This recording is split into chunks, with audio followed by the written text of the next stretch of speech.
할렐루야. 하나님을 알자. 힘써 알자. 하나님에 대한 지식, 하나님을 아는 지식, 평신도 신학, 조직 신학.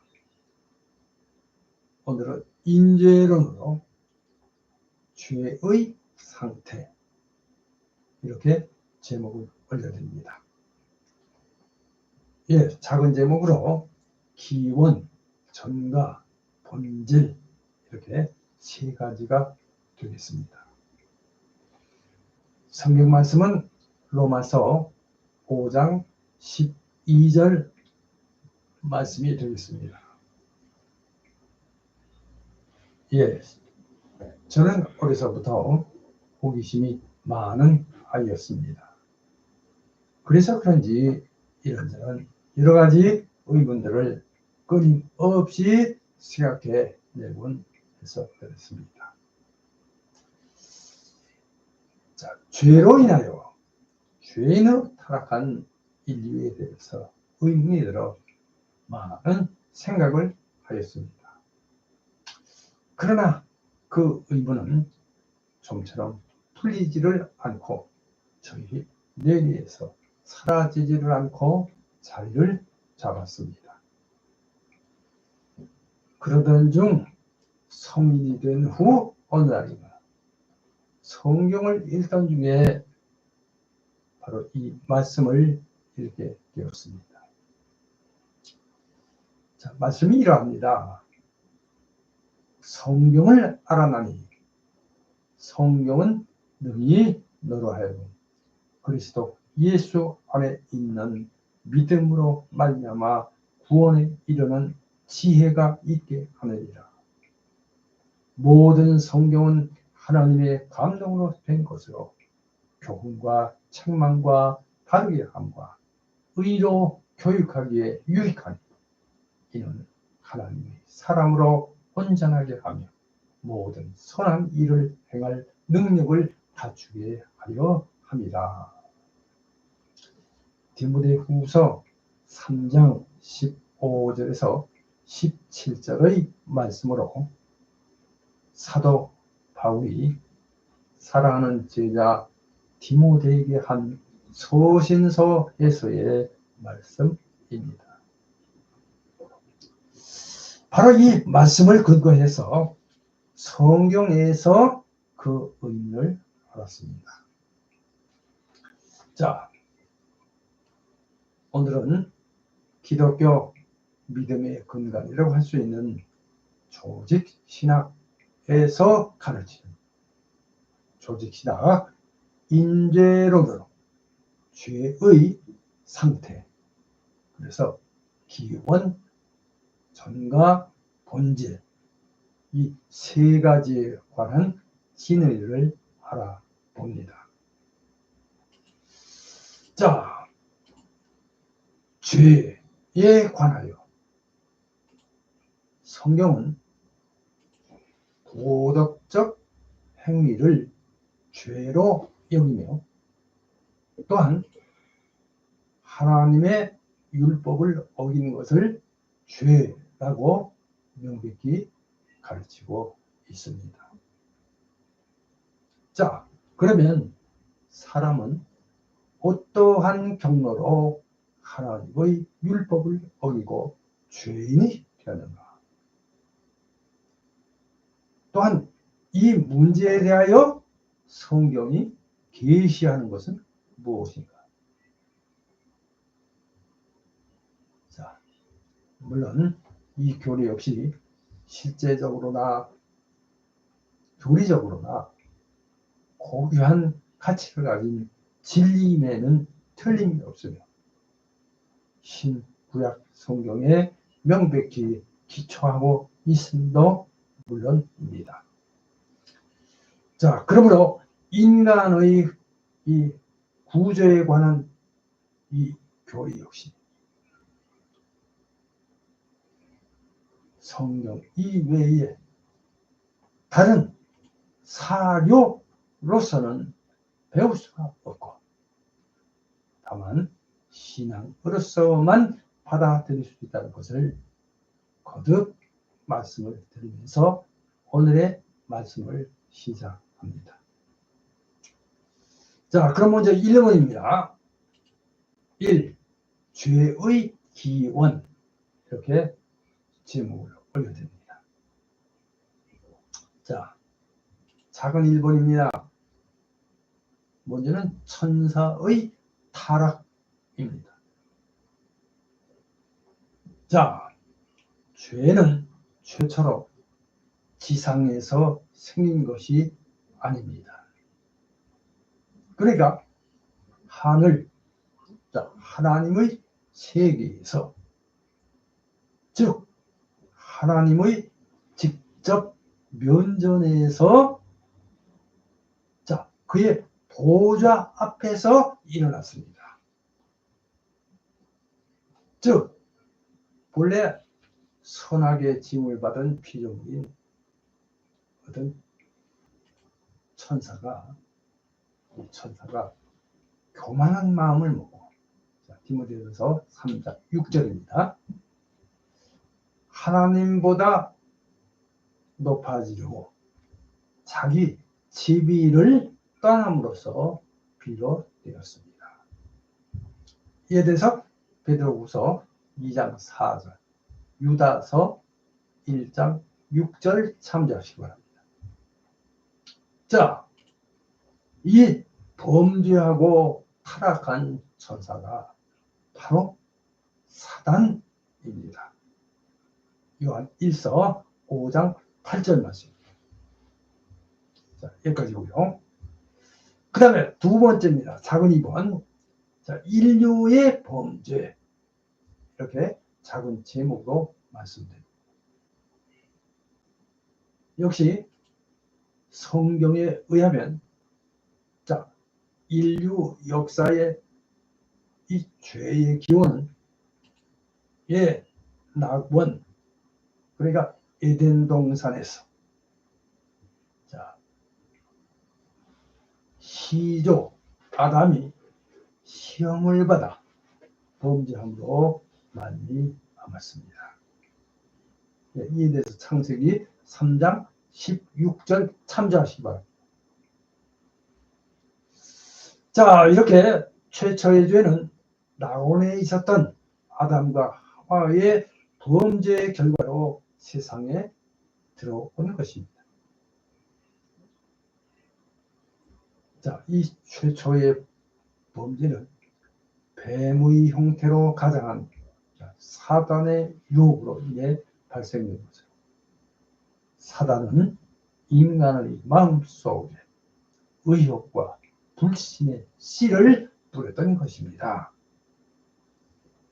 자, 성경에 의하면 타락 사건의 유혹자인 뱀은 다만 사단의 도구였습니다.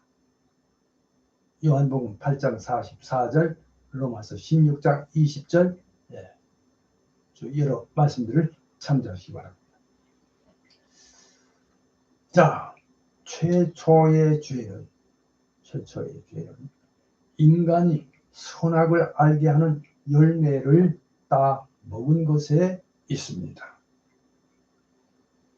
자, 이 선악과를 먹으면 이게 단순히 하나님께서 금하셨던 것이기 때문에 죄가 된 것이며, 열매를 먹으면 인간이 자기의 뜻을 하나님의 뜻에 복종시키려 하지 않았다는 것을 나타내는 것이며, 또 몇 가지 요소를 내포하는 것입니다. 자, 그러니까 선악과를 먹었다는 것은 그 자체가 불신앙과 교만의 태도이고, 그래서 지성, 또 하나님과 같이 되고자 하는 욕망의 발휘였으며, 의지, 그 다음에 마침내 금단의 열매를 따먹으면 쓸데없는 호기심에 의한 방종의 모습이었습니다.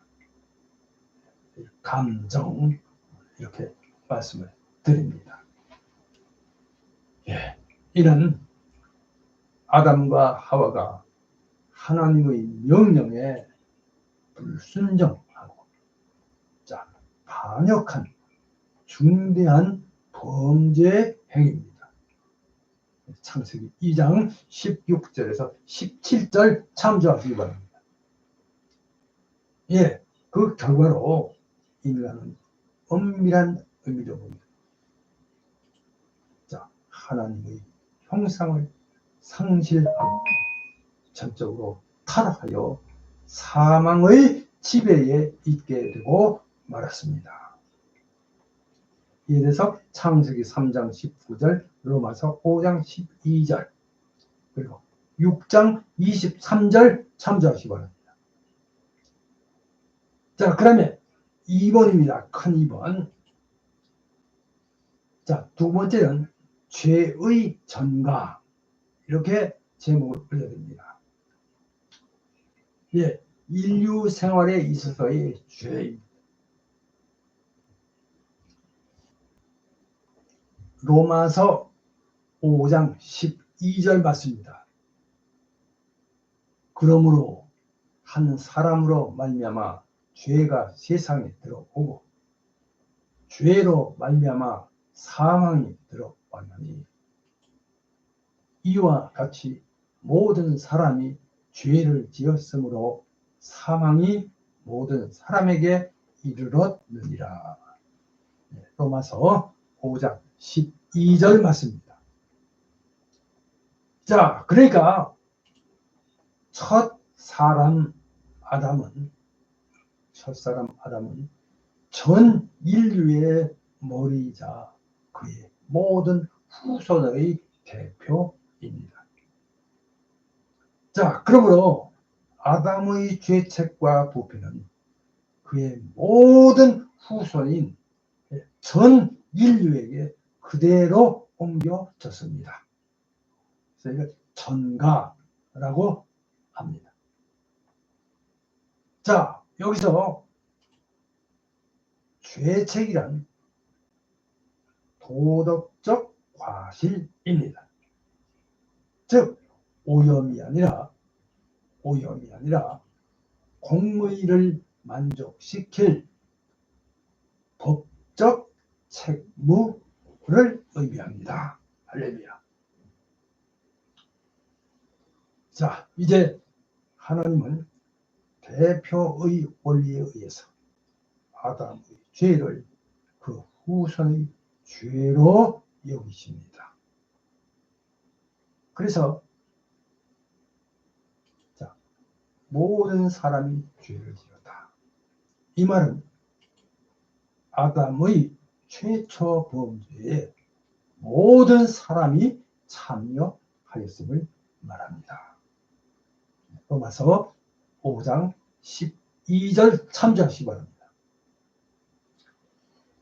예, 여기서 아담의 죄와 후손의 죄의 관계에 대해서는 이제 말씀드리는 다음에 그 세 가지 설이 있습니다. 자, 우선 먼저 작은 1번입니다. 자, 1. 실제설, 이렇게 말씀드립니다. 자, 가장 최초의 설명은 실제설인데 이 설에 의하면 하나님께서 본래 하나의 일반적 인간성을 창조하셨는데 이 인간성은 시간의 흐름 속에서 많은 부분, 그러니까 곧 인류 각 개개인으로 분류되었다는 것입니다. 자, 예, 아담은 이 일반적 인간성 전체를 소유했는데, 자, 죄를 지음으로 그것이 유죄가 되어 더럽혀졌다는 것입니다. 그러므로 자연히 모든 개인적 인간성도 이러한 죄책과 오염을 공유하게 되었다 하는 것입니다. 할렐루야. 그 다음에 두 번째입니다. 작은 2번입니다. 대표설입니다. 자, 개혁 시대의 대표적인 학설로 이 교례에 의하면 아담은 그의 후손과 이중적인 관계를 가지는데, 자, 그는 자연히 인생의 머리가 되었고 언약의 머리로서 인생의 대표이었던 것입니다. 예, 아담이 인류의 대표로서 범죄했을 때 이 죄는 인류에게 전가되어졌으며 그 결과 모든 인류는 부패한 상태 하에서 탄생하게 되었던 것입니다.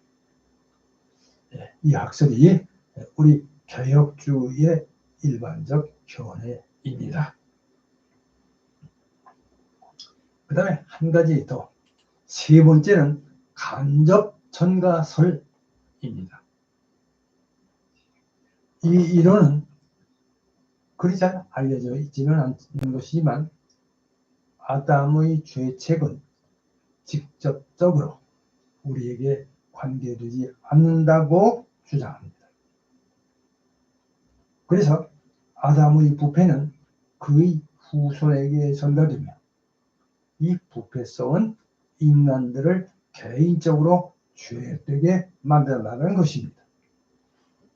자, 아담의 후손들은 그들이 아담 안에서 유죄하기 때문에 부패한 것이 아니라 그들이 부패하기 때문에 죄된다는 것입니다. 자, 여기까지입니다. 자, 이제 이어서 3번입니다. 큰 3번입니다. 자, 죄의 본질, 이렇게 세 번째 제목을 올려드립니다. 자, 죄는 행동에서나 성향에서나 상태에서나 하나님의 도덕적 율법에 대한 불순종이다. 예, 신학자 볼코프의 말입니다. 그 다음에 소위문답 14번입니다.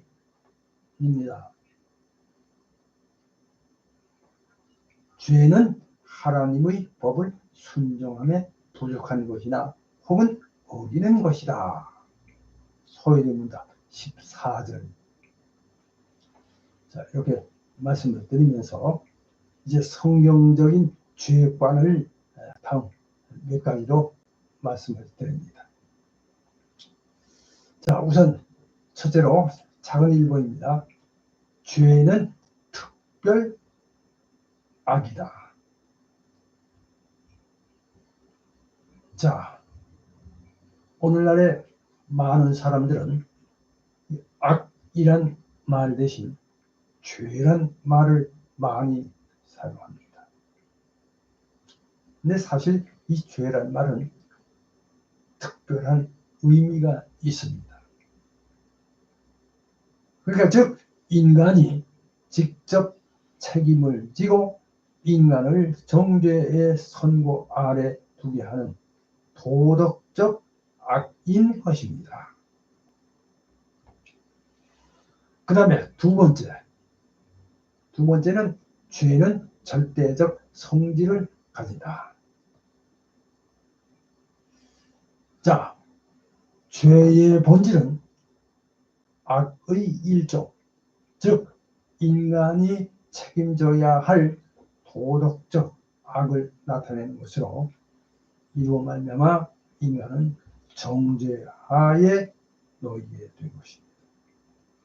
따라서 인간은 선에 서든지 악에 서 있든지 둘 중 어느 한 곳에 서 있는 것입니다. 자, 이에 대해서는 성경 말씀 요한복음 3장 18절 등 여러 말씀들이 있습니다. 참고하시기 바랍니다.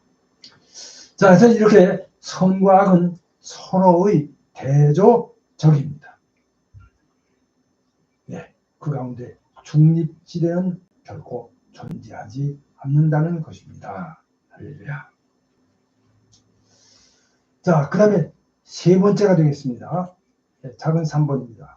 세 번째는 죄는 하나님의 그의 뜻, 의지에 관계가 있다는 것입니다.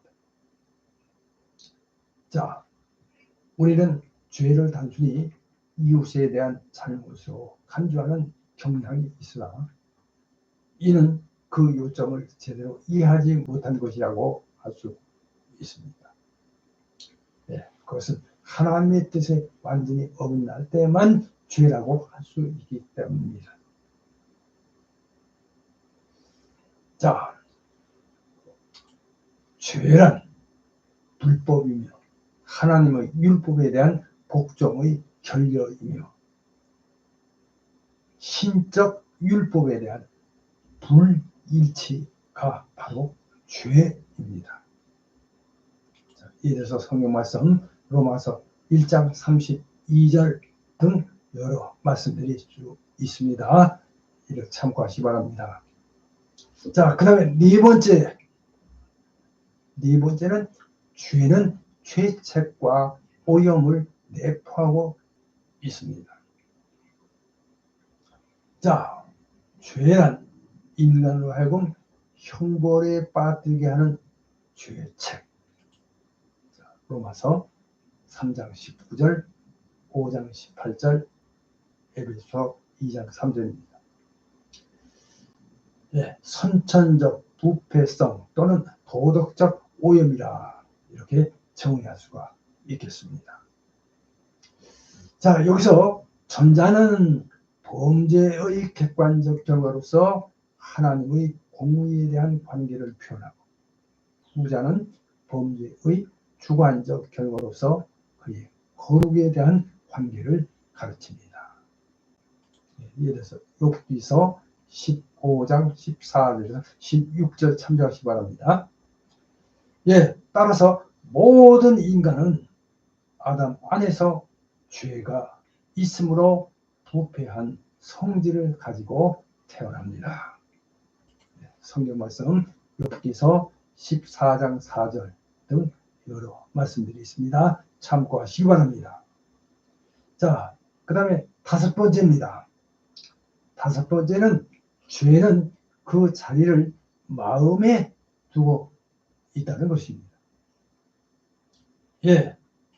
모든 범죄의 근원, 즉 좌소, 바로 인간의 부패한 마음입니다. 마가복음 7장 21절에서 23절 참조하시기 바랍니다.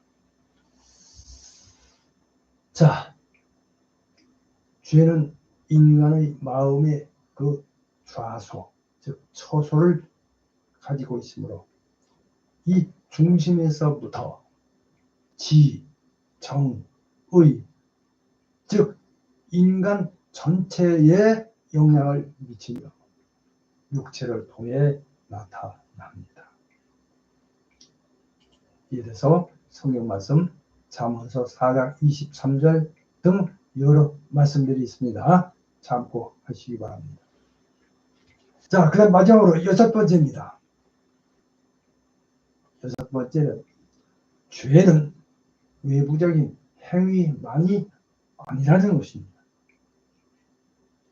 자, 여기서 잠깐 이 로마 교회, 즉 천주교의 그 주장과는 달리 죄는 외적인 행동일 뿐만 아니라 악한 사상과 악한 감정과 마음의 악한 의도까지 내포한 죄악된 습관이나 마음의 죄악된 상태 속에서도 존재합니다.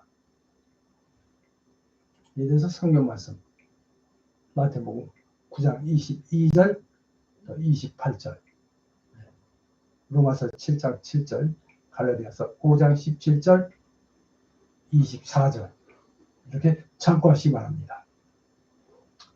자, 이제 여기까지고요. 이제 결론의 말씀을 드립니다. 결론입니다.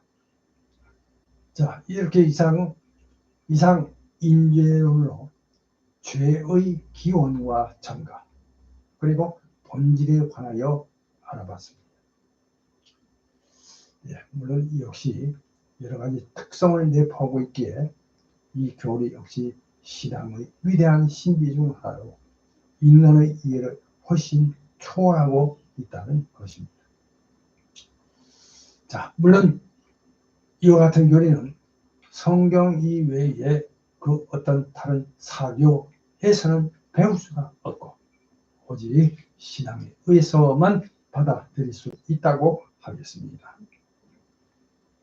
여기서 중요한 것은 하나님께서 범죄하고 타락한 인간이 구원에 이르는 하나님을 아는 지식, 하나님에 대한 지식인 신지식으로 하나님을 알고 믿어 구원에 이르는 은혜에 참여하기를 원하시고 축복하시는 점입니다. 이 점을 믿으시고 믿음 생활 잘 하셔서 하나님의 구원에 이르시기를 주님의 이름으로 축복합니다.